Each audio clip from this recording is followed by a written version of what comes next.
Come and dream with me.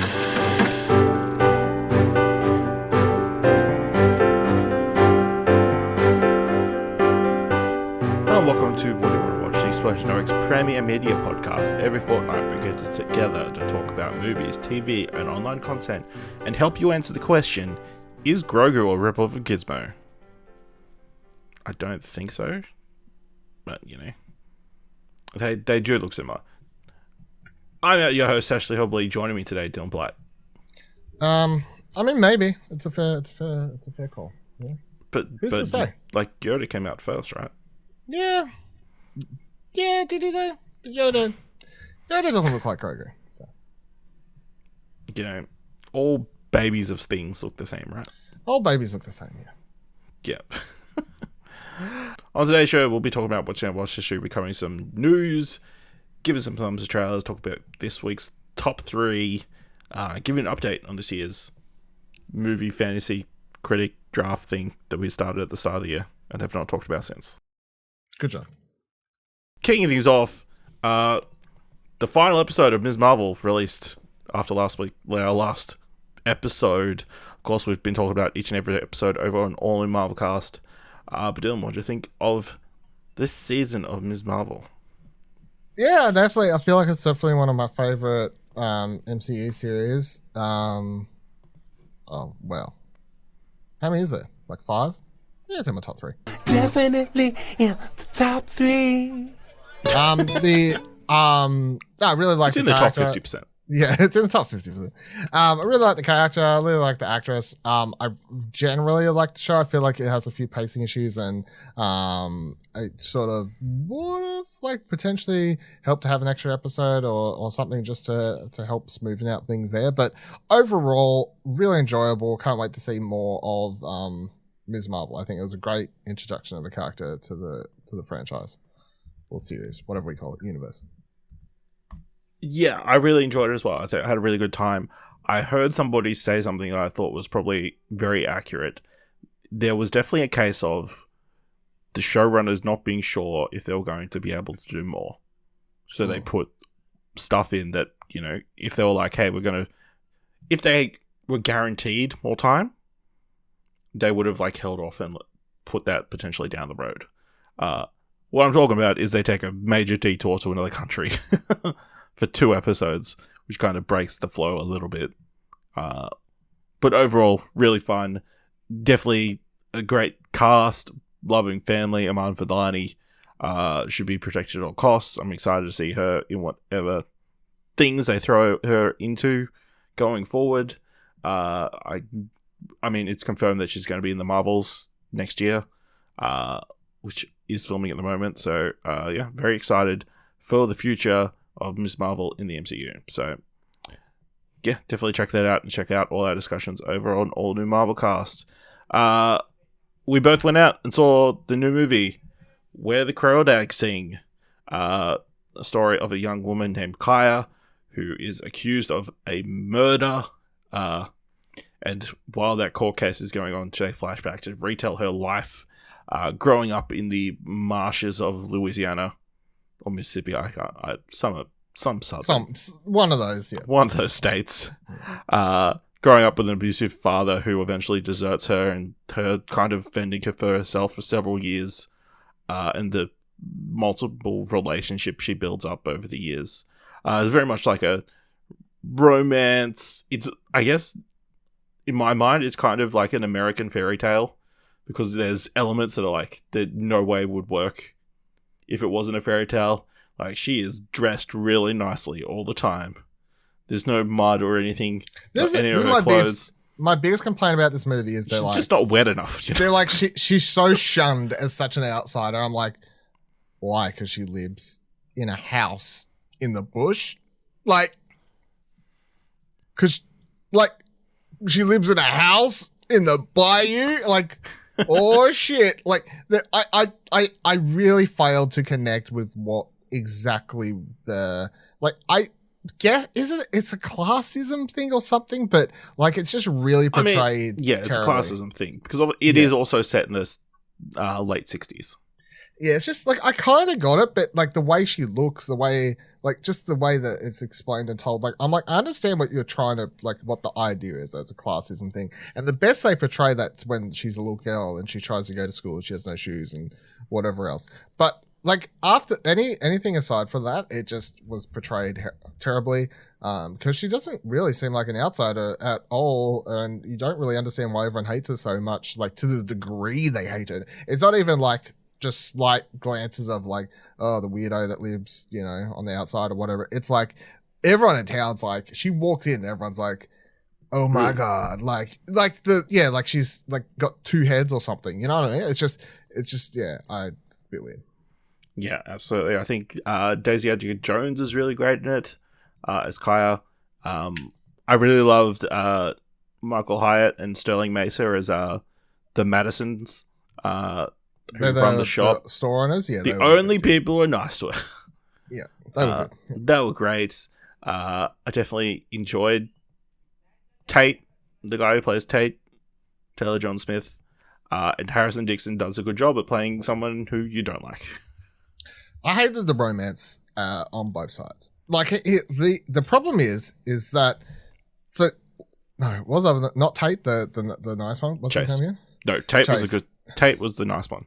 Tate's a good one. Chase is bad, right? So Tate, it's like, oh, darling, I love you so much that I'm gonna fuck up by. I just love like his whole like it's just. I such love a, you so like, much. I can't. Tell you.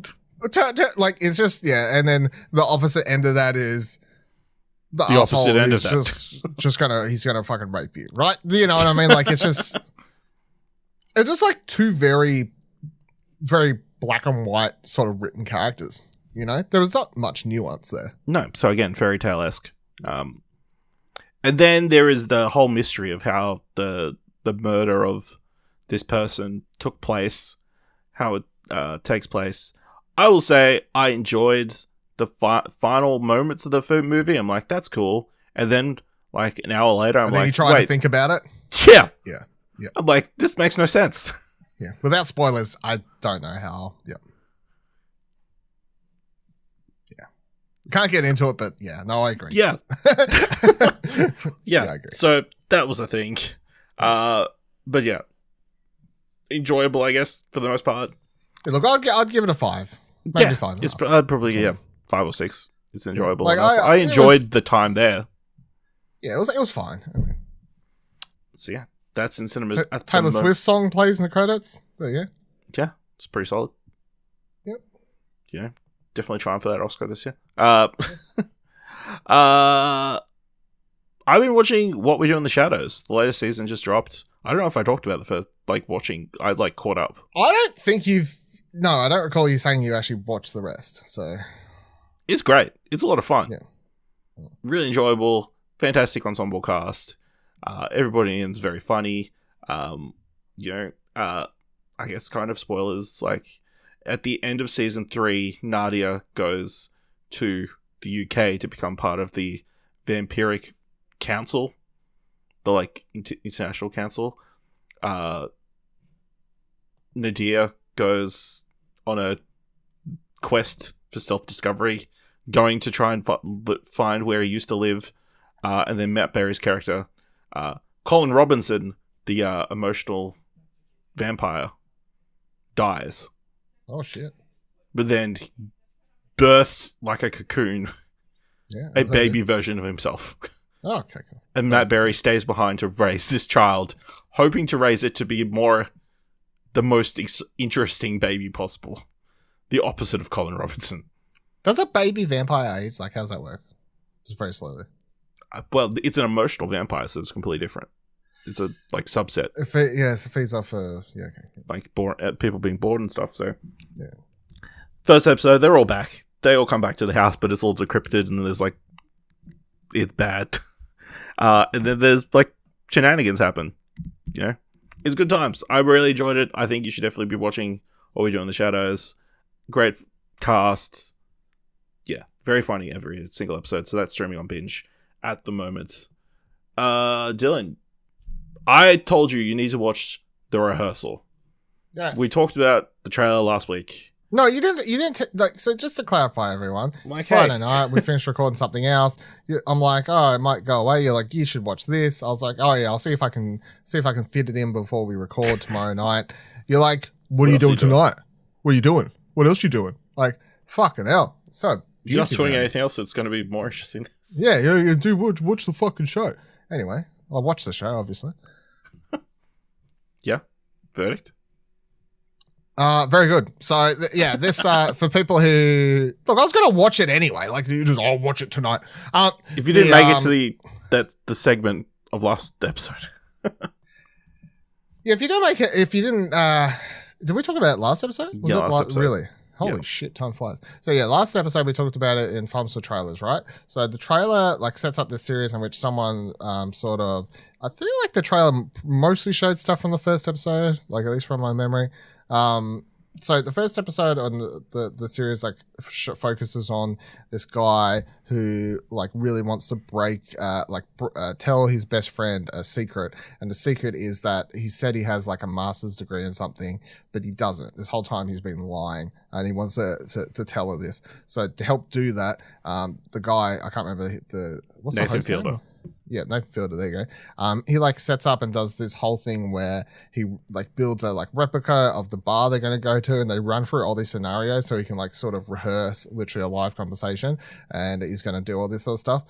Has a wild moment at the end of the episode that's fucking crazy. And then the second episode's a little bit different, in which you've got a woman who wants to have a baby, but she's also like super Christian. She wants to meet the perfect husband first, and apparently she's ultra picky because she's like swiping through people on Tinder going, well, this guy's a bit too fat or not healthy and stuff. I'm like, fuck you, lady. And then, but yeah, so in that she has like a bunch of real babies, like actor babies, but I like how they explain like legally you're only allowed to have a baby for 2 hours on a TV show. So they keep switching them, but she's like living out her life. So they're like secretly switching the babies behind her back and all this sort of shit. And also the babies can't work after 7 p.m. So then when it reaches 7 p.m., they sneak into this fake house, take the baby out, and then put in a robo baby, which someone's then controlling. It's wild. It's wild shit. Like, you may be listening to me explain this, go, this isn't a real show. It's a real fucking show. And then even that episode ends, and I presume the third episode, right, is I haven't watched. Was there a trailer? Yeah, it's going to pick up like it's a two-parter. Which, yeah, the way that episode ends, I was like, alrighty, this show's going in interesting directions. So, but then I'm like, okay, so the first episode's a one-off. Now we've got a two-parter. Will it go to a three-parter? What's the third? I don't know. Yeah, no, really, really good. I can't say I've watched anything like it before. Yeah, this is a show that definitely blurs the line and makes me question what is real and what is not real. Because sure, how are they agreeing to do this? I don't know, but I mean, without spoiling the first episode, I don't want to say who says it, what says it, or whatever. But when someone says you're a terrible person to someone, I was like, maybe he is. And just to look at his face, he's like, you can tell even he's like, yeah, like, kind of. I mean, it's interesting because while he's trying to help these people, it definitely, you get the impression that really he's trying to help himself tackle some of his own kind of, the overall arc of this series will probably be him learning stuff by inflicting these people to these situations. Yeah, I'm like, is he helping anyone? Or I mean, he did succeed in getting him to reveal that stuff, so it's true. And also the dude in the second episode who like this girl like potentially is going to date or whatever, when Nathan Fielder goes home with him, I was like, that's a crazy turn of events that happened right through there. Yeah, it's a show. You should watch. Like when they're heading back. Yeah, well, everything. It's getting just back, series of driving, questions. getting to his house, nearly getting to a fight with his housemate. I was like, I did not expect this. There is, so much, and then there's just a bunch of, my favorite joke is like there's the guy in the first episode wants to do this at part of a trivia night, but he's worried that Nathan's worried that if he doesn't know the answers, he'll be thrown off. Yeah, so he doesn't, and the guy won't cheat either. He doesn't want to cheat. So what he does is like he finds out the answers beforehand, and has been progressively seeding the answers out in the most ridiculous ways. And I've seen the clip on Twitter, so I'm just going to say it. There's, they're walking down the street. There's a crime scene. The cop. Cop. Yeah. Cop's like, oh, this like hostage situation, Double murder, hostage murder, shot in the head. crazy. It's day like these that I really upset that the Chinese invented gunpowder. Yeah. It's such a specific thing for a cop to say. But then the dude, look, doesn't even blink. He just goes, Okay. all right, well, yeah, thanks for your service. I hope that goes well or whatever. I think there was other part where like he's trying to say something about like, I don't know, the French Revolution or some weird shit like that. And then he goes to open a door at one stage for him. He goes, oh, okay, do you ever need the passcode for this door? It's 1756, like the French Revolution, whatever. Like, like the way he's seeding this information, it's just so dumb. And then you have to be super impressed by the recreation of that bar. Like, it looks so good, and the fact that he brings up in the second episode that he's storing it in a warehouse because he doesn't know what to do with it. Because I imagine it costs so much, you need to find a way to reuse it. Yeah. But even like, oh, you see that balloon up there? Yeah, that's in the real hotel. It's freaking crazy. So yeah, I would check out the rehearsal on Binge. It's definitely making me want to check out Nathan View, his other series. So. Yeah, well, I mean, I felt bad already because the show opens with him talking to that dude from the first episode. He's like, he introduces himself. He's like, you may have seen me from such and such show. And I'm thinking, well, I haven't. I actually didn't know who this Nathan. I have no idea who you are. And then neither did the dude he's talking to. He's like, I've never watched that. And then Nathan's like, well, you should probably watch it. It's a really good show. I'm like, fuck, I feel bad. Isn't your trivia topic television? Okay. Yeah. Yeah, so definitely check that out.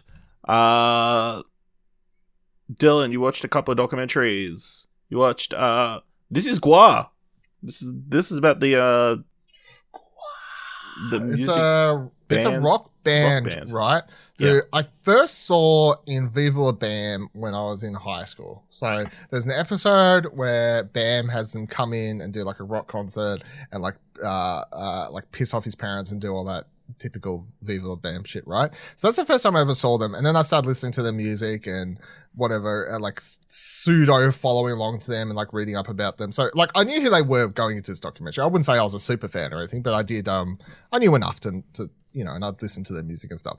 So their songs are surprisingly good for if you ever look at them and think they were like just a joke or whatever, but they are a band in which they dress up in full costumes. They're like and they play the characters of which I can't remember all the names off the top of my head, but they're like from a planet out where or whatever else, and their concerts are known to be insane. So they will, if you're in the front row, you're pretty much going to get covered in fake blood, fake semen being jerked out of like alien penises, like, all sorts of insanity. Like it's a live rock concert, but also like has a million people on stage doing shit at the same time and whatever else. But then you have to wonder, like, are these people like outside the costumes? Are they just like what type of people are they? And there's a wide variety to them. I mean, there's a lot of like so that was the most interesting thing about this documentary to me, that I didn't know much about the people behind the characters, I guess, because I'd only ever seen them. Because even when they do interviews, like say they're at a rock, like a music festival or something, they were always in character. Like, they even covered in the documentary when they were like Grammy nominated or whatever, and they got told not to come in costume. And they showed up in costume and got kicked out like an hour after the show because they were just like being their characters, and their characters are horrible, annoying people. So aliens. So, that's a thing. But yeah, I didn't know much about the real people, and there's a variety. I mean, they're all obviously like into, like heavy metal and stuff, but they're not all, I guess, as out there as you may have thought. Like a lot of them are like pretty like outside costumes, like a lot more chill or whatever. There's a few like heavy into different aspects that weren't really into the music part. Like one of the founders of the band who like sort of had a falling out and then came back recently when they did like one last tour thing or whatever what they were planning to. Like he was more into like the filmmaking aspect and like did a lot of their early music videos and stuff like that. So no, but I really liked it. I would suggest watching it. It's on Shudder, weirdly, but I don't feel like you need to be a fan of the music to enjoy the documentary. I definitely feel like it is a documentary that if you just enjoy like cool behind the scenes music sort of stuff, stories and stuff, I definitely feel like this is interesting because they're not the type of group that you obviously come across every day. So no, I would check that one out.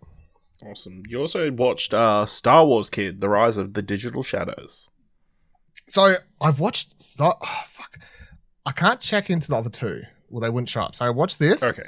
I watched. So this is from Melbourne Documentary Film Festival, which there's still time to check out.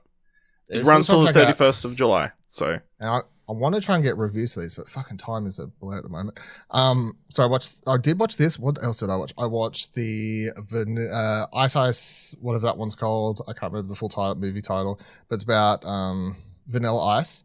And then the other one I watched. Fuck. What was that one I watched? I'm trying to think now. Hold on. Oh, Doctor Who I Am. Okay. Right, so yeah, and then the other one, what is the actual title of that? So Doctor Who I Am, and the other one is just called Ice Ice Baby, about Vanilla Ice. You're right. So let's start with Star Wars Kid though. So Star Wars Kid is probably the best of the bunch, so we'll go with that one. This is a really interesting film that's about quote unquote Star Wars Kid, who was, I'm sure most people who aren't like children would have seen the video of him. It's this guy, I can't remember the dude's real name. Also, it's like French Canadian, so I probably struggle to pronounce it. But he, like this video got uploaded. He didn't do it on purpose of him. He was like a bigger dude, so like that helped to like lead him to be made fun of, I guess. But he's like swinging around with a lightsaber and stuff like that. And then it got turned into a lot of memes and all this sort of stuff. So it's one of those things where, and that's the thing, the documentary focuses on like internet bullying, cyberbullying, you know, like tech and all this sort of thing, which is the really interesting part of it. But also there's an angle of like just straight up being like, you never think to wonder like what happened to that guy? Like, is he okay? You know, which is something that several characters say throughout people say throughout the movie. Like, yeah, is that dude all right? Like, you know, because he literally became a joke for the entire world. Like that was one of the biggest, earliest sort of memes or like internet videos that sort of spread, one of the biggest and first. And he, as I explained, like he had a lot of, understandably, had a lot of issues, I guess. Like when this was happening, like he was getting bullied at school. He was getting bullied outside of school. He had all these sorts of things. But he's moved on. He's like I don't remember, like he's a fucking lawyer or some crazy like shit right now, which is really good. But the reason he wanted to do a documentary is to like sort of explore the subject matter of the internet and like all that. Like he talks to people, he gets to meet with some of the people who uploaded that video to places the earliest, like not the people who like from his school. They never touch on that. Well, they kind of do. They touch on like, because people found that tape and uploaded it from his school. He says he holds no grudges against them, but then the people who like found the clip and like spread it onwards to bigger platforms, like he gets to meet one of those dudes for the first time, and the guy apologizes, and you know, like he says like he feels so bad, like he just didn't like think about it. And of course he was like a kid when he did it as well, but it's just hard. But yeah, it's just, I think it's really interesting to watch from a point of just internet bullying's, I guess, sort of side, and you know how we use tech and all those sorts of subjects. So no, it's really good. I would suggest watching that one. All right. So Vanilla Ice one, too long. If you're interested in like how Vanilla Ice like got found and all that sort of stuff, like which I didn't know anything about.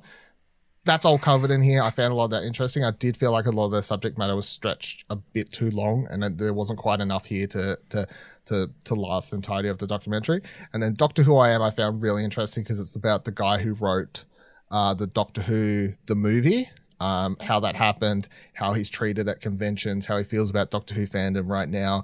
It's just like sort of him exploring the fandom and his relationship to it in a world where a lot of people like treat him like crap. Like there's interviews where he'll be talking to people and they'll ask him like about lines and stuff, like him like having the Doctor kiss the companion in it and stuff like that. And people are like, why would you do that? Like it's like he participates, like he knows that people like sort of begrudgingly hate him, or not hate, but like obviously dislike him. But he comes into these interviews with these fans and stuff like that, which is good. But yeah, that's just like another like sort of interesting pop culture, especially if you're a Doctor Who fan. I feel that's interesting to watch. So that I'd put that one as number 2, and then Ice Ice Baby is the third out of the ones I watched.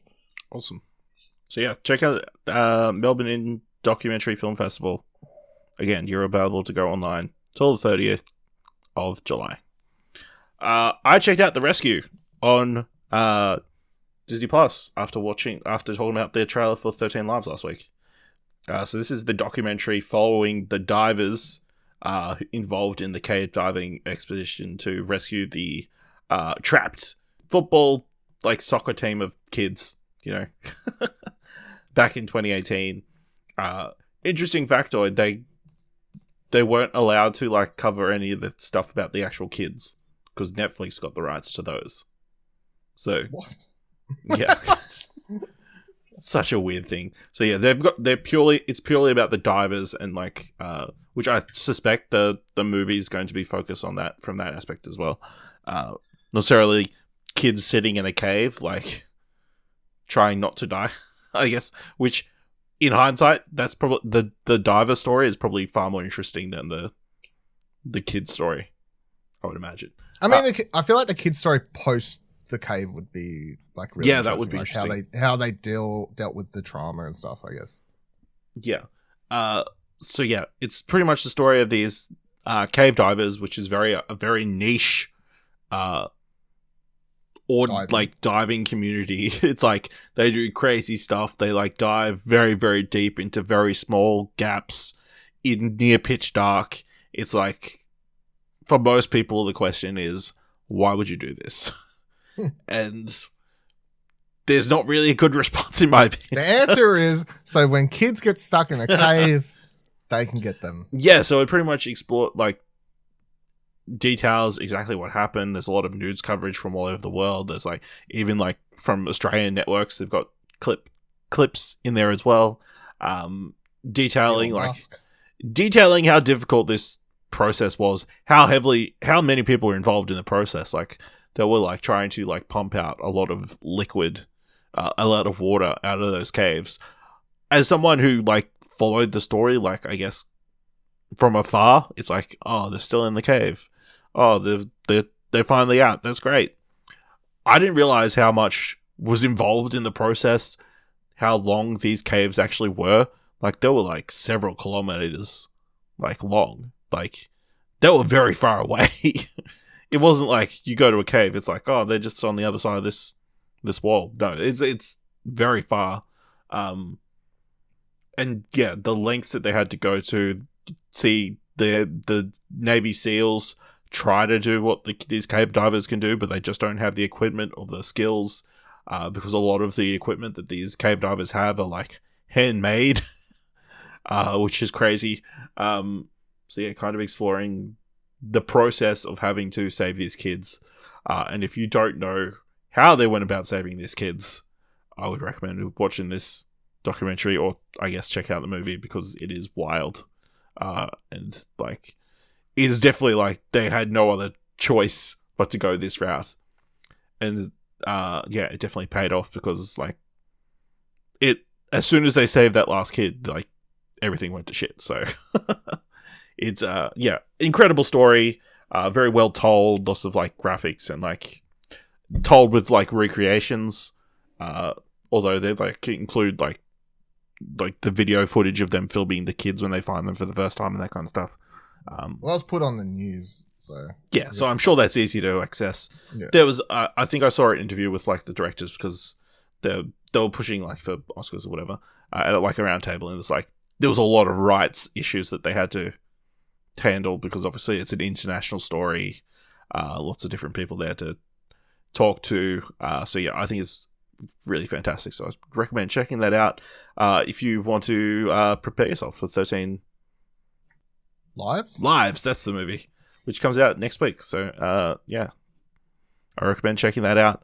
Also on Prime Video, I checked out a movie called Don't Make Me Go, starring John Cho, in which he plays a single father to a teenage daughter, who's like just coming of age, wants to like become become her own person, wants to be trusted, is in this shitty relationship with a boy. He's diagnosed with a terminal brain cancer or tumor, and is only given 6 months to live. So, he thinks, rather than telling his daughter, he's going to take her across the country to not only his high school reunion, but, to his high school reunion in the hopes that he finds his ex-wife, the mother of his child, so they can introduce each other for the first time, all while not telling her the situation he's in. So, good times. I really enjoyed 2/3 of this movie. It's a really cool family drama, really fun comedy. John Cho, very charismatic. Being John Cho. Youngster Ma Isaac plays his daughter. She's fantastic as well. But then they do something in the third act. They do a swerve that, just deflates your feeling about the movie. I know it's fine the direction they're going for, but it just that it was something that didn't feel earned, or just felt like a twist for the sake of having a twist. And I've read reviews since, and this is a common complaint, so it's not just me. But yeah, I was having a really great time, and then that twist happened, and it's like, ugh. So can't really. I check out 2/3 of this movie when they're singing at karaoke. Just stop there. That's a vague enough reference to the thing. So yeah, I liked John Cho in this movie. I liked Isaac in this movie, but I don't recommend watching the whole thing because yeah, it kind of pissed me off the decision they made. So yeah, let's do this week's films Dylan can finally watch. Finally. At last. It's about time. It's been 84 years. Dylan, you can finally watch Men. Alice Garland's latest film, Men. For a second, I was like, what have I watched that's I was waiting for you to just start pulling at strings for this segment, but no, I guess that's fair. I don't think I'm going to have, maybe I will. This segment might become less irregular, but we'll see. Yeah. So Men, stars Jessie Buckley. The movie starts. I don't know, how much is. It's hard movie to talk about that spoilers, to be honest. The movie introduces Jessie Buckley, who is going on a holiday out in this I don't know. It's imagine imagine the town from Hot Fuzz is sort of, I guess, like she's going on a holiday there. She needs to recoup something traumatic has happened in her life, so she's trying to get away from that and just rest up and have a good old time. And she gets there, and there's some weird, sort of villagey characters, and, they're just a bit odd, but that's all right. Anyway, she's out for a walk one day. Here's some spooky dude, in a tunnel. She's like, yeah, right, fuck that shit, I'm going to go away. Anyway, she's walking across this field. Anyway, next second, there's a dude standing there naked just watching her. It's a bit weird. Might just head back to my home. She goes there, she's chilling, having a video phone call. Anyway, the dude's in her backyard, just doing around, calls the cops, gets arrested. And then from there, the rest of the movie gets quite wild, I guess, sort of with stuff happening. I don't know, it's hard to talk about. It's a very weird movie. I definitely would say it's my least favorite of the, is it made 3 movies? Yeah, I'm not forgetting Garland films. I still haven't watched, Debs. So. Well, I mean, that's a TV show, so. But probably my least favorite. No, it is definitely my least favorite. I don't dislike the movie. It's just, the last 20 minutes of this movie is something. It's out there. And you're watching it, and I couldn't look away because it's visually engaging in certain ways.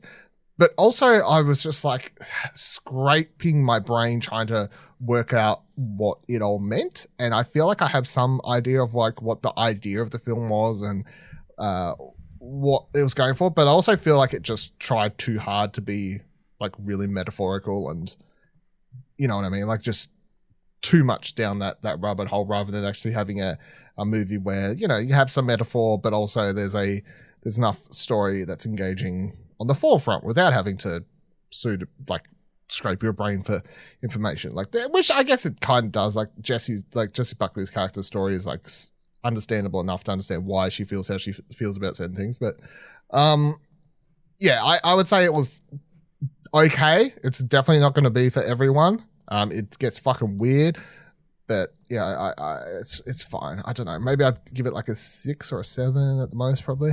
Yeah. All right. Let's move into the mandatory Netflix segment of the show. So I watched The Grey Man, the new film from the Russo brothers, starring Ryan Gosling, Chris Evans, Ana de Armas, Jesse Henwick, Regé-Jean Page, Billy Bob Thornton, in which Ryan Gosling plays a former convict who gets trained to become assassin by the CIA Sierra program handled by Billy Bob Thornton. At some point in like maybe 5-10 years pass, new management comes in through at the CIA and they kind of want to get rid of the Sierra assassins. So Ryan Gosling, he's called number 6 throughout the entire film. He is said to kill number 4, played by Callum Mulvey from The Winter Soldier. Yes, he's got some sort of device with information that like proves that the guys who now run the CIA are like sketchy and like doing bad stuff. He steals that, doesn't hand that information in. So the head of the CIA, played by Regé-Jean Page, sends Chris Evans' character, Lloyd Hansen, a former CIA agent turned private security dude who's pretty much a psychotic dude, sets him after him. So yeah, it's a cat and mouse kind of thing. It's pretty enjoyable. I enjoyed it in the moment. It's probably not something I'm going to be super memorable. There's some wild action sequences, but then there's also a bunch of like crazy cliches. Like there's a moment where someone's being held hostage and they walk into a hedge maze. Like that hasn't been done before. Am I right? Ryan Gosling's great. He's doing his Ryan Gosling thing. He's like channeling like, you know, the snide like guy that we've seen him in a few different things. Chris Evans he's like hamming it up to 100%, like being the bad guy, saying crazy dumb lines. It's worth seeing just for those two, I think. So, yeah, it was enjoyable in the moment. You know, it's candy. It kind of tastes good, but you know, not very filling and memorable. So, The Grey Man. They definitely get the impression that it's going to. They might want to make it a franchise thing, but I don't know. It hasn't been very well received, but I don't know what the viewership numbers are. So, I would imagine this is probably one of the better entries, though. You know, it isn't as clearly CGI heavy as Red Notice or something like that. So, yeah. Also checked out The Sea Beast. So this is the new film from the director of Moana, in which there's sea beasts throughout the ocean, and there's hunters sent by the royal family to kill them. So fuck the queen. Yeah, for the queen, so everybody's protected. There's this one famous sea beast called the Red Bluster, who the captain of this ship, the Captain Crow, has made it his mission to capture this last beast, to the point where the Crown has said, "Hey, if you don't finally capture this beast, we're gonna replace you with like Imperial soldiers instead." So is this just the plot of the whale one? What the fuck? Moby Dick? Is that Moby Dick? Isn't this the plot of Moby Dick? Kinda, maybe. So then there's small child stows aboard, and it turns out maybe these beasts aren't so bad. And then it goes from there. That's the plot of every Guillermo del Toro movie. I mean, it's fun. It's enjoyable. It's very pretty. Carl Urban plays like the Jacob Holland, who's like the adopted son of the captain, who teams up with this young girl. It's very pretty, and there's like a lot of comedic moments, and like, but there's also like a bunch of cliched moments and that kind of stuff. You can definitely see why this is coming from the director of Moana, because there's definitely similar vibes. It's a fun pirate-esque movie, even though they never say the words pirates throughout this entire film. Yeah. So yeah. I also watched the 4-episode documentary series DB Cooper, Where Are You? Which delves into like the legacy of DB Cooper, who of course famously like hijacked an airplane, held it hostage with their bomb, ransomed it for $200,000, got them to get back up in the air, then jumped out of the plane in the middle of the night with a parachute, obviously, and then was never found or heard of from again. So it kind of goes into that legacy, kind of breaking it down. A major focus was this one documentary team was like dead set. They were sure they'd found the guy who was DB Cooper. But, you know, they could never prove it, never get him on the record saying that he was. And it kind of, they like put out an actual documentary on National Geographic, I want to say off the top of my head. And then the day after that, the CIA like came out and like closed the case on DB Cooper, saying it's never going to be solved. And pretty much that's not closing a shot down. case. Saying the case will never be closed is not closing a case. I mean, they're closing their investigation. That's the right words. Kind of delving into that, and then like modern day, like how DB Cooper's kind of become this cult figure. There's like full on Cooper Con like events that happen. There's all these theories in the forums and that kind of stuff, and how this has kind of taken on a life bigger than itself. I don't think it's much of a spoiler to say they never find out who DP Cooper is at the end of this documentary. So, if you're wanting to watch this to find out who DB Cooper is, sorry to disappoint. Maybe it is. Maybe they do name who DB Cooper is, but they don't like nail down that it definitely is. You know what I mean? But yeah, that's an interesting watch. I think, I don't know if it needed to be stretched to 4 episodes, but it was enjoyable for what it was. And then I also watched the film Girl in the Picture, which let me just double check which one that was. It's about a girl. It is about a girl. So it's about a young woman who mysteriously dies, and her son is subsequently kidnapped by her husband, who actually turns out to be her father, who actually turns out to be maybe not her father. And it just goes into this whole crazy sequence of events. Fuck did you just say? That is not a real thing. Yeah, so so this woman dies in a car accident. I can believe that, yes. Her son goes into foster care. Yep. Her husband tries to get her son back through the legal system.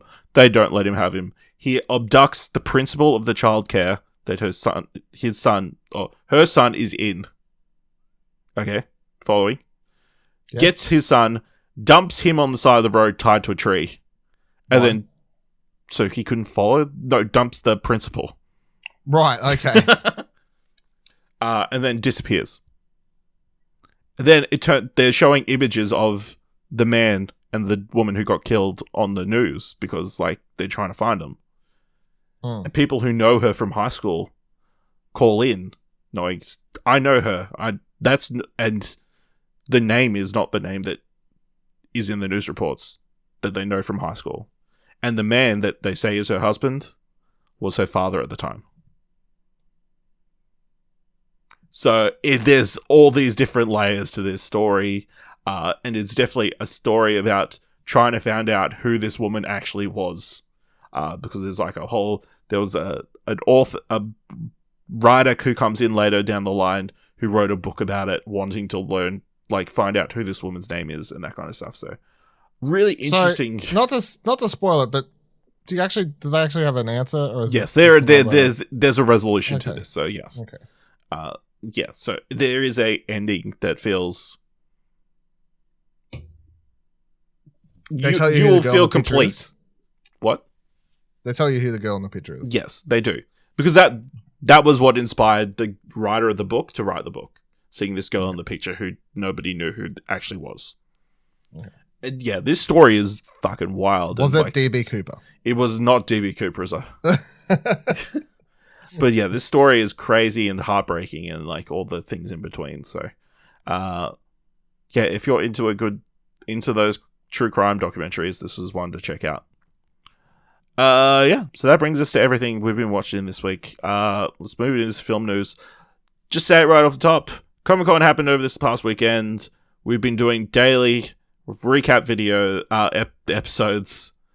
So you should listen to those because we talk about all the different trailers and news that really captured our attention. So we're not going to talk about it here. If you're coming here hoping to find out that news, we've got 3 or 4 episodes for you to listen instead.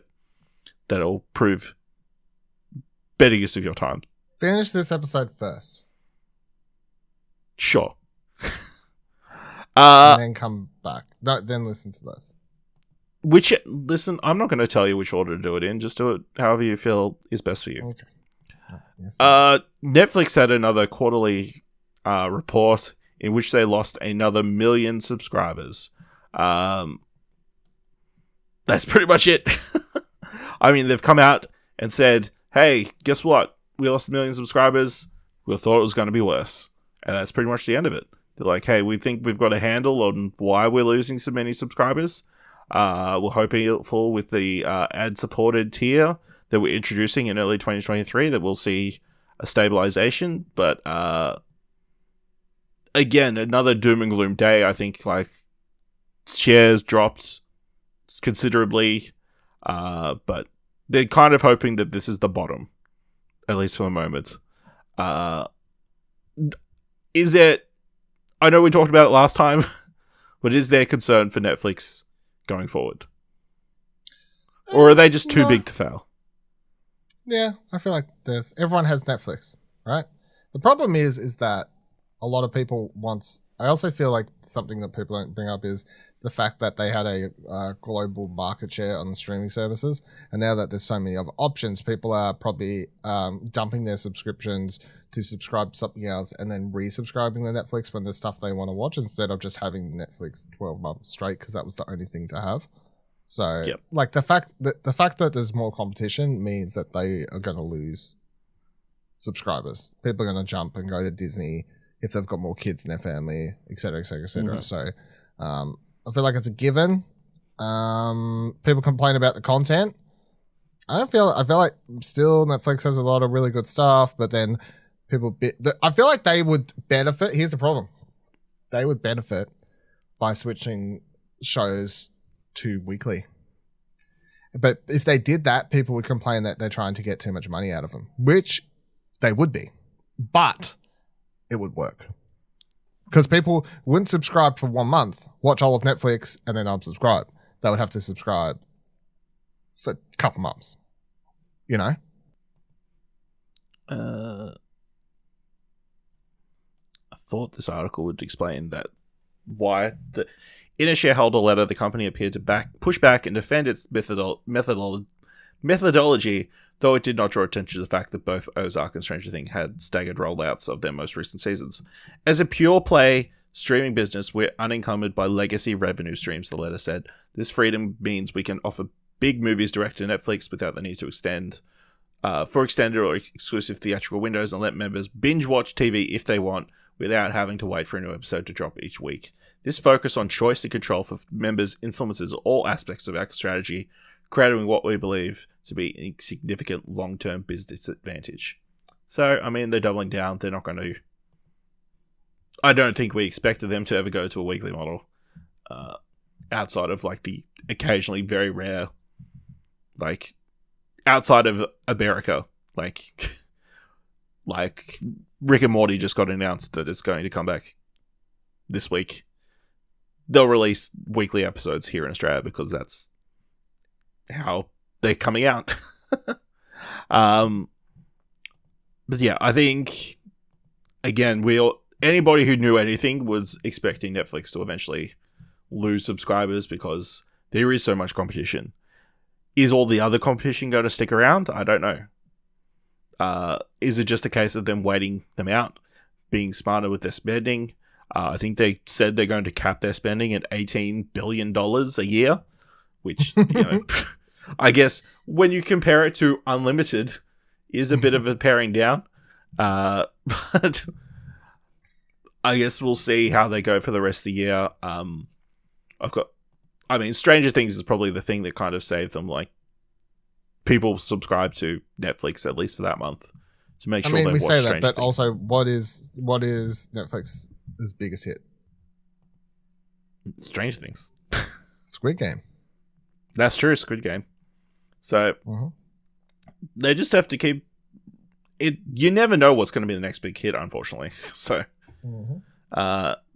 you just have to keep putting out content and like hope that that's the one that's going to bring people in.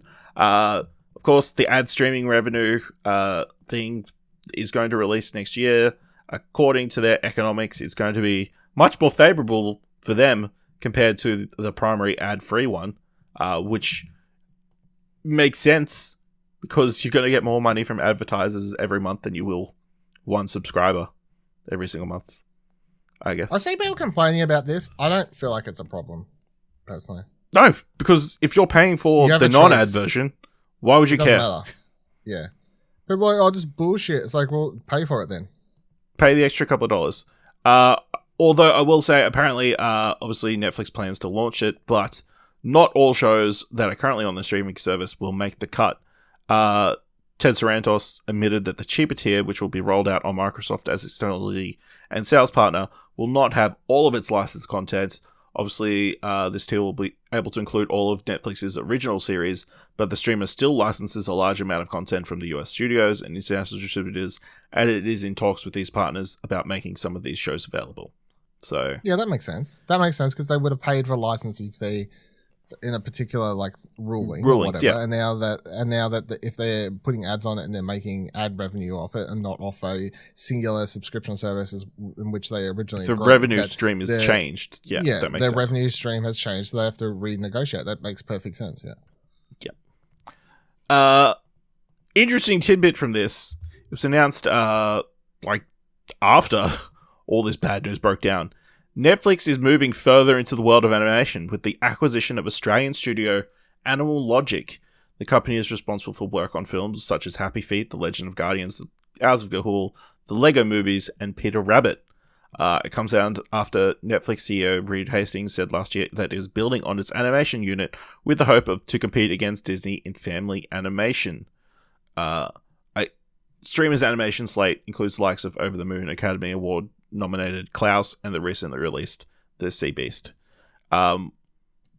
Interesting purchase, like even just spending money on anything while you're like taking these massive losses is surprising, but interesting because obviously Animal Logic has been an independent studio for a long time. Obviously have a pretty solid track record with like the Lego movies were like massive. Happy Feet was like a international sensation, so I guess some element of stability. Investing in animation is hard too because animation takes. The thing is, they cancelled like 50, 60. Well, they cancelled a lot of animation projects after their last the ones we round look of forward losses. to the most. So, like the mouse one. Yeah, unless they want to focus more on animated movies rather than animated series, I don't know. But yeah, this is an interesting acquisition, I think, for Netflix. But yeah, hopefully it works out well for Animal Logic, who are obviously headquarters in Sydney, but they also set up a second studio in Vancouver back in 2015. So we'll see what comes of this. Good news for all you Prime Video users. Amazon is starting to roll out a long-awaited redesign of its Prime Video interface this week, with a new look shifting away from the previous maze of small titles and towards what the company calls a super carousel, intended to be more cinematic. The new design emphasizes Prime originals with trailers embedded in the expanded screen, real estate, as well as sports and free titles. I will say, thank God, because Prime Video is easily the worst interface to work with out of all the major streaming services, I would argue. Yes. So yeah, has this come through yet? Have you? I don't think it's come through as of time of recording. I think it's sometime this week. Okay, yeah, because it basically just looks like Netflix now. So yeah, it'll pretty much be exactly like Netflix. Netflix, there'll be a top 10 lists. It'll be easier for you to find stuff as a whole. Yeah. So, I feel like as long as the interface is easier to use and the search algorithm is good, I'm happy with any streaming service. You know, I think the search algorithm is probably more important than the actual interface of any of these. Let me find it by genre. Let me find the movies by actor. Let me find it by partial name. You know, it's funny because Amazon or Prime Videos always had these really cool things that Netflix doesn't have, like when you pause and it says what actors are on the screen. Yeah, I assume all that will stay. The X-ray stuff. Yeah, no, but it's like that stuff's been really cool, but then the UI is just trash. So just the actual look of it, it doesn't look as impressive. So yeah, that is a good move. We got some more information about The Boys college spin-off with the title revealed to be Gen V. The show is now in production. Cast members introduced themselves and announced the title Friday in a post posted to The Boys' social media accounts. Set at America's only college exclusively for young adult superheroes run by Vought International, Gen V purports to be an R-rated series that explores the lives of hormonal competitive soups as they put their physical, sexual, and moral boundaries to the test, competing for the best contracts in the best city. It's part college show, part Hunger Games, as the show touts. Excited for this Boys spin-off? Yeah, I'm like, I'm looking forward to watching it. I feel like this is the thing that, like, we're talking just coming off the Netflix thing. Prime's doing exactly what Netflix should be doing more, which is you double down on what's your big hitters, you know. And I know I feel like there's a difference between doubling down and like sucking it dry, or you know what I mean, like just sometimes there's a thin line between just going too far or whatever. But like when they announced this or whatever, I was like, yeah, that makes sense. Like I don't feel like there's Boys over, you know, there's not so much that I'm like, oh my God, I'm sick of the fucking Boys. But like them building upon the success and like already having an animated spin-off thing and then this spin-off, that's all the way, that's the way you should be doing it. But quite often, like the fact that we're not getting a Stranger Things spin-off until years after, you know, like probably 10 years after the show started, you know, maybe that's fine. Maybe the show will be bad, but like I feel like that's often when we talk about what Netflix could do better to keep subscribers. It's like, well, like give people more of what they want. And I know you can't just whip out another season every 6 months, so make a spin-off, you know? That's just what keeps people's attention. It's what people want. Yeah. I think obviously they're starting to do that over at Netflix, with Witcher obviously being the biggest franchise that they're building it around at the moment. They're hoping Stranger Things will be the next one that they're able to capitalize on. With that one, I feel like they're wanting to wait it out till they tell the full story of the central story before they... Yeah, but I just mean in general, any show that they've done really well with, they've never really capitalized on it, I don't feel. Yeah. That's just one project that was announced this week. There's so many projects released every single week. So I figured we'd do a segment we like to do here. Would you want to invest? In which Dylan, I'll talk about some sort of project to Dylan. He'll tell me if he would want to fully invest, partially invest, or not invest in this project based on any criteria he sees fit. Start here. Nicholas Winding Refn is diving into the neon-tinted underbelly of Copenhagen in his latest neo-noir series. The Drive and Neon Demon director is set to direct Copenhagen Cowboy for Netflix. Streamer confirmed the poetic neo-noir 6-episode series follows a young heroine, Miu, who travels through Copenhagen's criminal underworld. Fully invest. Okay. I love me some Nicholas Winding Refn. Refn? Alright. Apple TV has given an 8-episode series order to a 1-hour drama inspired by the Pulitzer Prize-winning author Edith Wharton's unfinished final novel, The Buccaneers. Written by series creator Catherine Jakeaway's the official logline reads, "The girls with money, men with power, new money, old secrets of a group of fun-loving young American girls explode into the tightly corseted London season of the 1870s, kicking off an Anglo-American culture clash as the land of the stiff upper lip is infiltrated by a refreshing disregard for centuries of tradition. Sent to secure husbands and titles, the Buccaneers' hearts are set on much more than that, and saying 'I do' is just the beginning." I fully invest. I feel like this is the sort of thing that people will tune in. If done well, I feel like this is the sort of thing that makes money. All right. So I'm fully investing. Wow. Okay. All right. Gavin O'Connor will turn his 2011 fight film Warrior into a 10-episode ongoing series for Lionsgate Television, which has made a deal with Paramount Plus to develop it. O'Connor is in talks with retired 2-time UFC champion David Cormier and Gina Rodriguez to play 2 of the 4 main combatants, culminating in a mixed martial arts matches. I'm not investing. Yeah, you never watched Warrior with Tom Hardy, Joel No, I Edgerton? didn't. I always wanted to. I just never got around to it. No, It's a great movie. One day.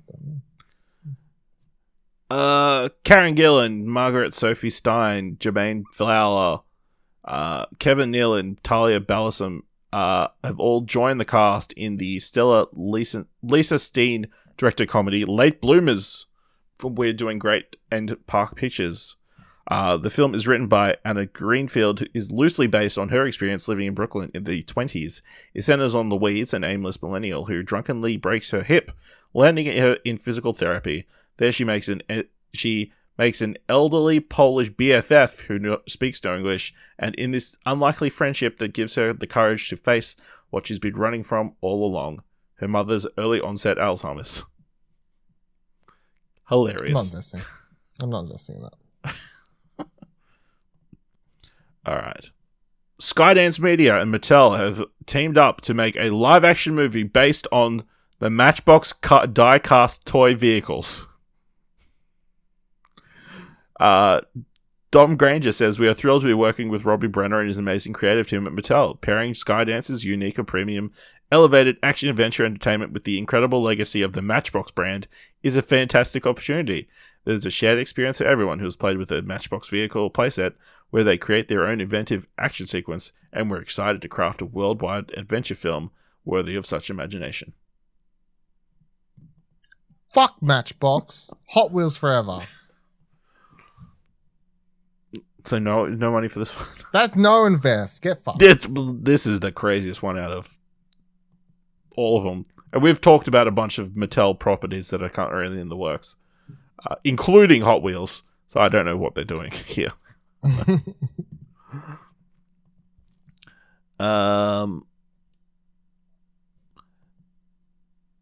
Dave Farrow-Woon Atai, Abby Quinn, and Paris Serum have signed on to star alongside Finn Wolfhard, Billy Burke, and Fred Heikkiner in Hell of a Summer. The contemporary horror comedy from Wolfhard and Burke are directing in their feature debut. Details of the film are being kept under wraps. Did you say Finn Wolfhard's directing? Yep. Isn't he a child? Not anymore. He's probably like 18. I feel like they're all going to college now, is the thing. I'm going to partially invest. Okay.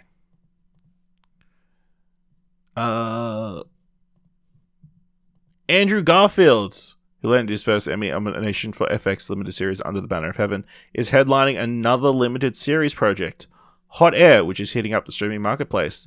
Garfield is set to portray Richard Branson in the project, about the famous British entrepreneur, which I hear is in a competitive situation with multiple platforms in the running. It comes from Universal International Studios, with Deadpool 2 helmer David Leitch set to direct. What? Written by John Croker, who wrote Paddington 2.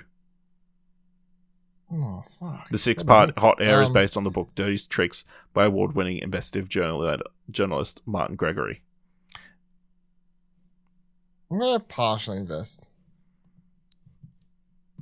All right. Yeah. So that's all the projects for this week. Very exciting. Let us know what Dylan got right and what didn't get right. Well, you don't know. It'll take forever to come out. Just on gut. So back in January, start of the year, we started this movie critic game thing that I based on the video game critic thing. Haven't followed it up, but we're at the halfway point, so why not? So the idea, it's nearly August. the idea was we would have a point system based on the average score on Rotten Tomatoes. So if you have more points than 70, you get a point for every point over 70. So went in, I've adjusted the scoring a little bit. Whoa, all right. You're admitting it. Turns out, not many movies get over 80. So I want to reward people who get over 80 more. Also, there were points for having movies in the top 10 highest grossing worldwide. So as we're standing at the moment, on your list, you have the top 4 highest grossing movies of the year. Love that. Love that for you. Yeah, for me.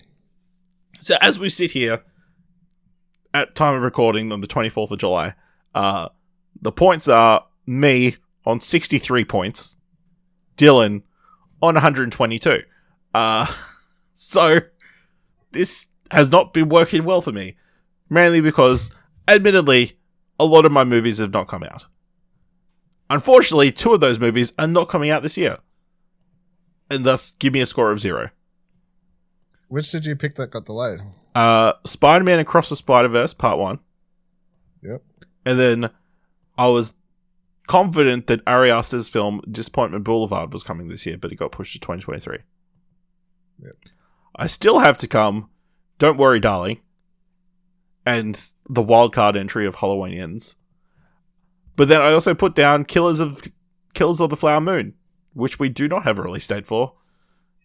So that might also get pushed. So yeah. Your highest point earner, of course, unsurprising to everybody, is Top Gun Maverick. What a pick.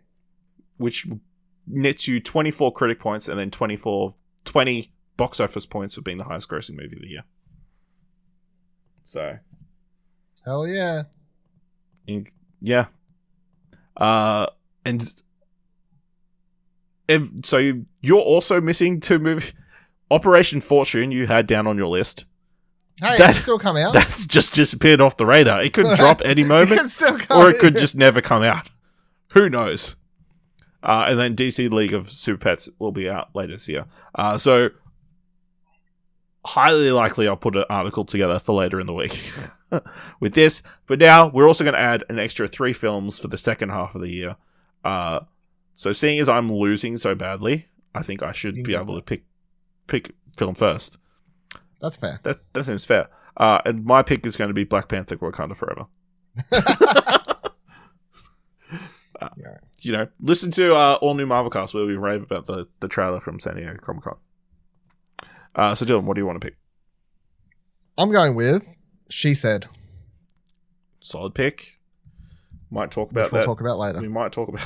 We will be talking about that later. Yeah. My second pick, I'm going to go with Steven Spielberg's film The Fabelman, which is set to debut at TIFF.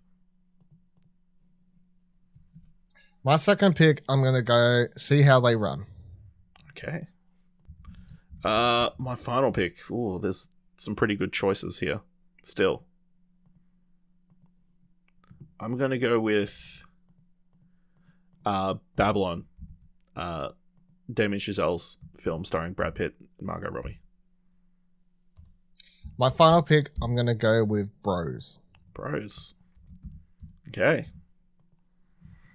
Interesting. Do you want to hear some other movies that you could have considered that I don't know if you did? I had more on my list, but So obviously it's still to come this year. We got Bullet Train, which comes out in 2 weeks. Still hasn't been reviewed yet. That's the other key thing. These were movies that had not been reviewed yet, so obviously, or else I would have. I couldn't pick Black Phone last time because I already had reviews. there was a couple of Venice, 3,000 Years of Longing that hasn't come out yet, but that got reviewed at Venice. I can't pick. There was something I was looking at that I couldn't pick because I actually had reviews, but I can't remember. Yep. Other ones I had on my consideration list: Glass Onion. They do a Knives Out film. The Woman King, My Policeman, and Avatar: The Way of Water. Do you have any other ones you were considering? I had not all. I had The Woman King and Glass. What was it? Glass Canyon. Glass Onion. Oh, I was about to say. That's what I thought. I was like, yeah, I had those, and then I had Bodies. Oh yeah. As a surprise wild card. Yeah. Like A24 just for the win, and then I also had. Fuck, I forgot what I had there because I closed my list. Something else. Fuck, I can't remember honestly. It's not that important. Doesn't matter. It doesn't matter because you're probably going to win because I very unlikely I'm going to be able to catch up to you at this point. Rip. But yeah, learn for next year. Make sure they're on the schedule. Is the major takeaway. And the box office actually does count for a lot. So, especially if you pick up the top 4 entries, which nets you like 80 points or something like that. So yes. Yeah. Check out that article later in the week and we'll see who comes out on top at the end of the year. Let's get some trailers. Marcel with shoes on. Oh yeah. I mean, it's already out, so I mean, in America, unfortunately, who knows when it's coming here? Right, damn it. Let me see it already. Yeah. Seeing as you already mentioned it, first trailer for this week's She Said, directed by Maria Schrader, starring Kari Mulligan and Zoe Kazan. The New York Times journalist Megan Tweley and Jodie Cantor publish a report that exposes sexual abuse allegations against powerful Hollywood producer Harvey Weinstein. The shocking story also serves as a launching pad for the Me Too movement, shattering decades of silence around the subject of sexual assault and harassment. Dylan, what do you think of this trailer? Fuck, I love a good journalist thriller. You know what I mean? Yeah. Like just watching this, I was like, I know like subject matter's like dark and everything like that, Yep. but like as far as like a genre of movie, I was like, because I like the last one I watched that I really loved was Spotlight. Spotlight's fantastic. Yeah, Spotlight's fantastic. So, I didn't love The Post. what's my call? The Post, or like, I mean, there's been some. I watched something I mean, it was old, but I did watch something this year at some point that was fine. But anyway, it's like a very specific genre that when done well, you get like this super engaging. And this trailer like just hit everything as far as I was concerned. Like as far like really. Like interesting subject matter, like obviously dark but interesting subject matter, recent, just like a lot of behind the scenes elements that you don't know the full story of, and whatever else. Fantastic cast. Yeah, I'm going double thumbs up. I can't wait for this. I'm going to give this 2 thumbs up as well. I mean, I love Margot Robbie, love Zoe Kazan, so I mean that's a good starting point. Like you said, enjoyed a good journalism story. I feel like I was searching for one recently, like to watch. Like I was in the mood for one, so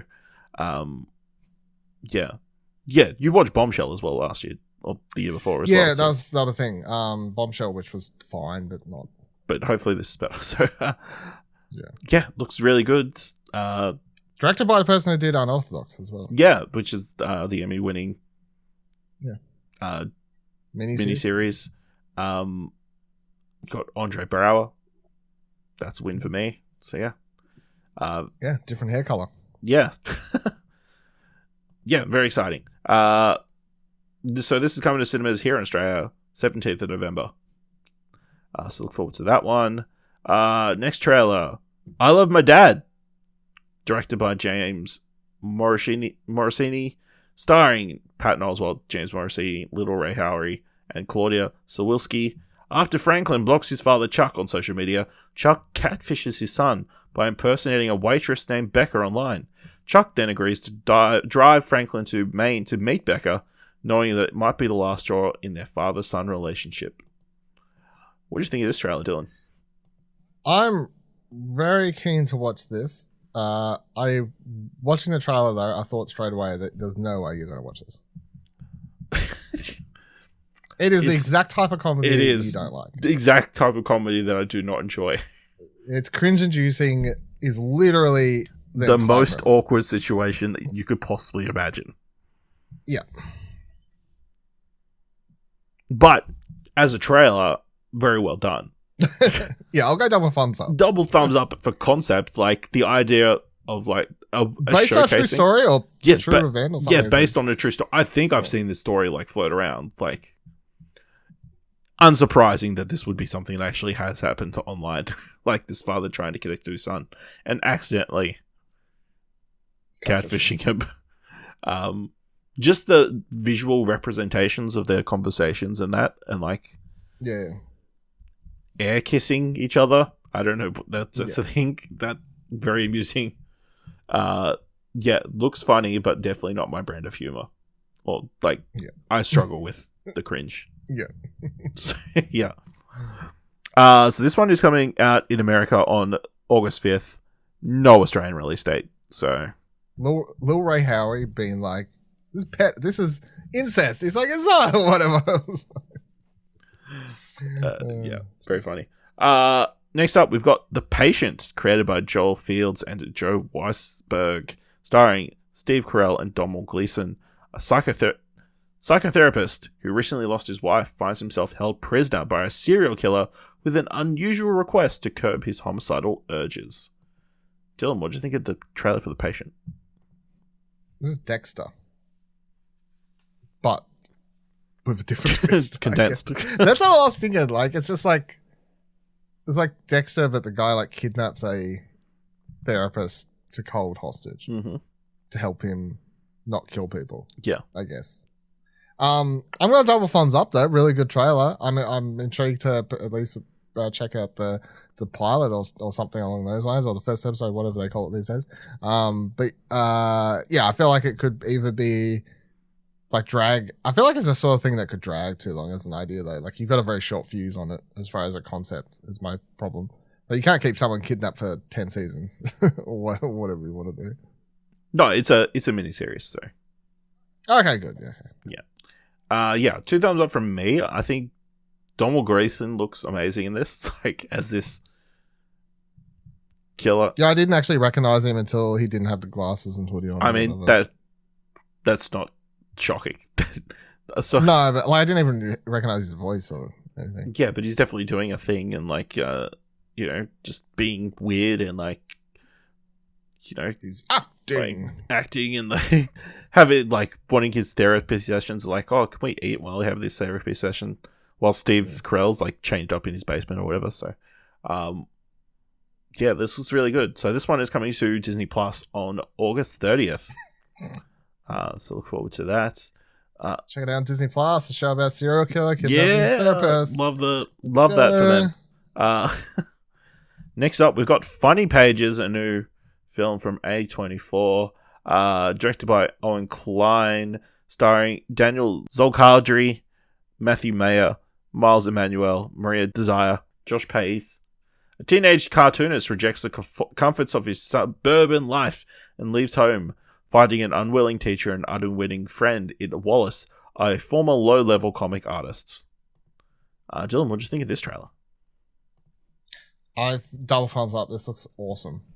This is like straight into my like short list of most anticipated movies for the year. This is totally the type of indie, lo-fi, whatever vibe, sort of off the wall comedy, sort of indie darling sort of stuff that I love to see. So yeah, I was watching this and out of all the trailers, this is the one that sort of had me chuckling the most. So just with the weird humor involved, but yeah, I can't wait for this. I thought it looked great. Yeah, this is 2 thumbs up from me as well. It's like, it definitely hits that weird vibe, weird coming of age story. Got that extra kind of sprinkle of like the Image comics and like comic book culture as well. Just weird, and is like a very confident character, like telling his parents like, I'm not going back to school. That's like, all my heroes dropped out of school. Yeah. So Yeah, it's going to be filled with weird shenanigans and that kind of stuff, so I'm looking forward to it. Again, this one, releasing in America those. August 26th, no Australian release date. A24, love them. Love them. Why isn't there a A24 Australia? Let us know if we can help with that in any way. A24. A24. We don't know anything about film distribution, but, you know, we can learn. You send the movie to cinemas, you play them. Done. Easy. Okay, final trailer for this week. The Monsters, directed by Rob Zombie, starring Jeff Daniel Phillips, Sherry Moon Zombie, Daniel Roebuck, Sylvester McCoy, Richard Brake. Lily is a 150-year-old lovelorn vampire who's looking for the man of her nightmares until she lays her eyes on Herman, a 7-foot-tall green experiment with a heart of gold. It's love at first shock as these two ghouls fall fangs over feet for each other in a Transylvania romance. Unfortunately, it's not all smooth sailing in the cemetery, as Lily's father has other plans for his beloved daughter's future, and they don't involve her new bumbling beau. Dylan, you're a massive Rob Zombie fan. You're a fan of all his horror films. You love... And his music. What? Yeah. Yeah. I said, and his music. I mean, and his music. He does. Yeah. What did you think of the trailer for The Monsters? So I feel like there's no way anyone ever gives this one up, one down. You're either giving this double thumbs up or double thumbs down, right? Yes. Double thumbs up. God. You were the audience. You were the target market for this. This is a very specific movie, and you can tell based entirely off the way the trailer is like edited and everything. It is, the thing is, so Rob Zombie's known for doing horror movies, right? This is a comedy. And not only is it a comedy, it's a comedy that's trying to be tonally slapstick to the point of like sort of annoyance for a modern audience. But I also think that's totally fine. I feel like this, it's for the amount of money this movie costs and the like targeting it and whatever else, you know, like he's not targeting, 13-year-old kids sitting at home with this sort of thing. He's targeting a very specific audience and whatever else. Have you, like, the question is, I wouldn't say I'm a super fan of Monsters. Have I ever watched Monsters? Yes. Used to be on, when I was a kid sometimes on, I used to watch it, when I was at my nan and pop's on one of the, like, All-Star / Foxtel channels. So, like, I have watched the show. I know the basics of it. I know it's, like, hot place within pop culture and these sorts of things. But you don't need to even have them watch that show, I guess, to understand the humor, because the humor is just based around the 60s, 70s, that era of like that sort of humor, I guess. So I thought the trailer was quite funny. I love the commitment to the humor and the style and everything. So yes, I'm keen to watch this. And no, I don't love everything that Rob Zombie's done. Not all of his movies are great. But I think he is someone who actually does have a, like, he's committed to doing, like, when he does something in a certain style or way, like he commits to it. And I don't feel like all of his movies, even these horror movies, like a lot of them are stylistic, very different. So I'm going double thumbs up. No, this is 2 thumbs down. This is bad. This Yes. is unwatchable. See, it's not one up, one This down. is unwatchable. It's just, yeah, the cheese is up to 1,000. It is, yeah. It's hard to watch. It's hard to experience. It's just hard to sit there and listen to the dialogue coming out of these people's mouths, and the overacting and the. I understand it's meant to be a prequel to the actual TV show. Yeah, because they don't have the kids yet. So. It's meant to like set the tone, like be a tonal match. But yeah, as a modern film, it just doesn't work. I'm sure it'll work for a very small segment of people. But I am not one of them, and the majority of people are not one of them, because this is one of the most reviled trailers that's come out this year. And to the extent, it also coincided with Universal selling the film to Netflix when it was previously meant to be going to Peacock. I feel like no matter what, like this is a movie that, yeah, on any streaming service is where it belongs. I don't really care where it. So that had nothing to do with the actual. With that deal was in the works well before the trailer came out, but this kind of like put fuel on that fire. To put something else into perspective for people who may be like, look, there's no way that Rob Zombie's doing justice to this because the movie looks ridiculous. Rob Zombie is a massive fan of the franchise to the point, like one of his most famous songs, right, that most people who aren't even fans of his music is called Dragula, like Dragula, like that song. That's because that is the name of the monster's car. Like he also has other references to them in his songs and even one of his movies. So like it's 100% a passion project that isn't going to be for everyone, which I think is fine. I don't feel like I don't find the criticism of this movie isn't going to be for everyone. I don't think that's actually a criticism. Like sometimes that's totally fine. You know, you're like, this movie isn't for me. I think that's fine. It doesn't really matter. Like doesn't have to be for everyone sometimes. All right. Let's wrap up this episode of What Do You Want to Watch with our What to Watch top 3. Definitely in the top 3. This week's top 3, in honor of Neighbours, which is coming to its end after 34 years, is top 3 Neighbours graduates. So these are actors who were on Neighbours in a main cast role. Not like I showed up in one episode, I was previously on Neighbours. No. It's people who are like part of the main cast. Who obviously gone on to bigger and better things.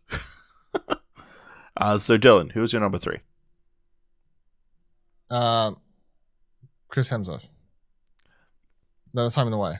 Did I get it wrong? Yep. God damn it.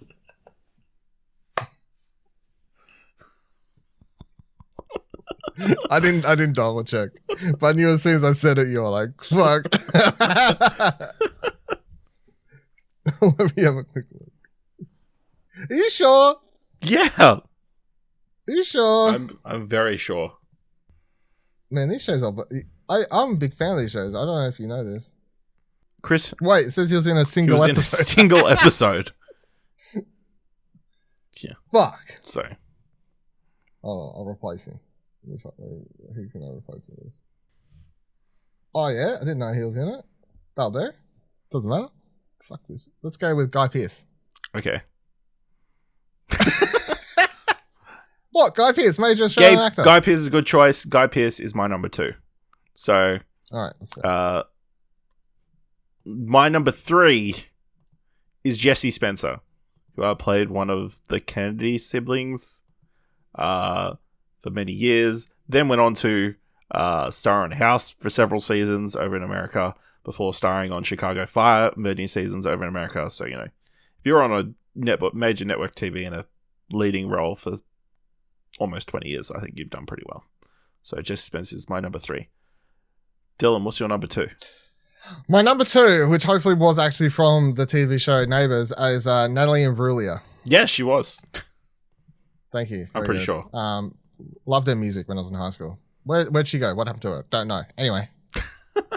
Natalie Imbruglia. No, let me just double check that because... You don't trust me now? Ah, come on. This is bullshit.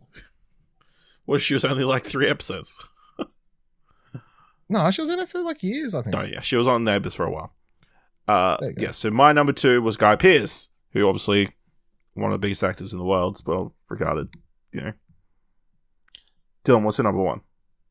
Number 1, and I know it's 100% because before recording I saw a news story about this person, Margot Robbie. My number 1 is also Margot Robbie. She was just confirmed she's coming. So the news story I saw right before we press record on this was Margot Robbie confirmed to star in the Neighbours finale. I was like, all right, star. How do you star in a Neighbours episode? They're like, hey, it's Margot Robbie. I feel kind of bad. So they're doing this finale for Neighbours, right? So they're bringing Margot Robbie back to star. They're bringing Kylie Minogue back. Guy Pearce. Whoever else. I'm like, Guy Pearce. What like the people who've been there doing the hard yards for the last couple of years, you know? Now they have all these. They've had several years to like have their due. Yeah, okay, fair enough. They can have the penultimate episode to. Yeah. It's kind of crazy. Some of these big names, like Margot Robbie's obviously the biggest name, I feel, but like the fact she's coming back's pretty. That's nice of her. I feel. Yeah. So yeah. I mean, I know she's other people on my list, she's getting paid. like you said, Kylie Minogue, Delta Goodrum also had a stand like this did on the show. Did she? Yes. And then the other one I had was Daishin. Yeah, I can't pronounce. Lackman, I know who you mean. Who obviously has starred in shows like Marvel's Agents of S.H.I.E.L.D., British Canon, Altered Carbon, Animal Kingdom, Dollhouse, and most recently been in Severance. So, Severance. great show. So, yeah. Torchwood Miracle Day? Oh, Torchwood? No, I never saw that. Okay. All right. So, yeah, I guess goodbye, Neighbours. I don't know what if we don't have good neighbours, will they, how are we going to get good friends is my question. My question is, how's this show go for so long? Oof. It was because it was watched in the UK for a very long time. Oof. The only people I knew who watched it was my grandparents, right? They're the only people I knew who, up until the moment they both died, because they're both dead now, so God rest their souls. But they would always watch Neighbours. Like, they couldn't miss an episode. They'd record it. They'd be around. They'd be like, oh, I got to go home. Well, why? And, the thing is, they wouldn't lie. So let's say I had to go home just because I was sick of being at a family member's house, right? And I'd be like, oh, I've just got this thing. Secretly, I'm just like, I want to go home and, like, play video games or something. I'm sick of you. They'd be like, we got to go. Why? What's so important? Fucking Neighbours. Forgot to set the timer to record. Gotta go. Right. So, even up until a couple of years ago when they both passed, like a year apart or whatever, they because old people don't have smart TVs or anything like that, so they can't use catch-up services. Still fucking recording it on VHS. Wow. Yeah, crazy. It's probably why they died. That's impressive that the VHS could get the digital channels because it's not like I believe it was a digital set-top box run into a VHS and then run out. Like, it was a bunch of cords because I had to set it up with my dad for them one day. So that's incredible. Yep. Yes. So rest in peace, Neighbours. I'm a tech wizard, Ash. Yeah. But it's not really tech. VHS is not tech, I would say. It's old tech. So, quick shout out since we're on this. The funniest fucking thing. So quite often, obviously, like customers at work, they just presume like I'm like 20 years old or something, right? It's my beautiful look, right? Look young. Babyface, right? Anyway, this dude's like, he's like, oh, you wouldn't know this. Like, he's talking about DVD player or something like this. And he like asks what this feature on this like HDD recorder was. Like, and he was asking, was it so you can do 500 hours and then 675? And I was like trying to figure of a way to explain, like, it records it at like a lower resolution, but you get more time. And I was like, this dude's old. And he keeps making jokes about like how I wouldn't know anything about old tech and all this sort of shit. And I go, remember how on VHSs used to have the LP option where it would record at shittier quality, but you would get more hours out of you could turn a 4-hour tape into a 6 hours? And he's like, yes. How'd you know that? I'm like, because I had VHSs when I was a kid and we used to record them and stuff. He's like, oh, that's good to hear. I didn't know that there was any, like, you, I thought you were much younger and whatever. And suddenly we were best friends. Yep. So that's my story. If you want to regale Dylan with your VHS stories, let him know by going to explosion.com/Twitter, or you can jump to Discord at explosion.com/Discord. If you want to help us out here at What Do You Want to Watch, leave us a review on Apple Podcasts or on Podcasts, or just leave 5 stars. Anyone can leave 5 stars. Or just tell people about the show. And if you like this episode, thoughts worth $1, head on over to our Ko-fi page at explosion.com/support. Thank you very much for listening. Until next time, keep watching stuff, I guess.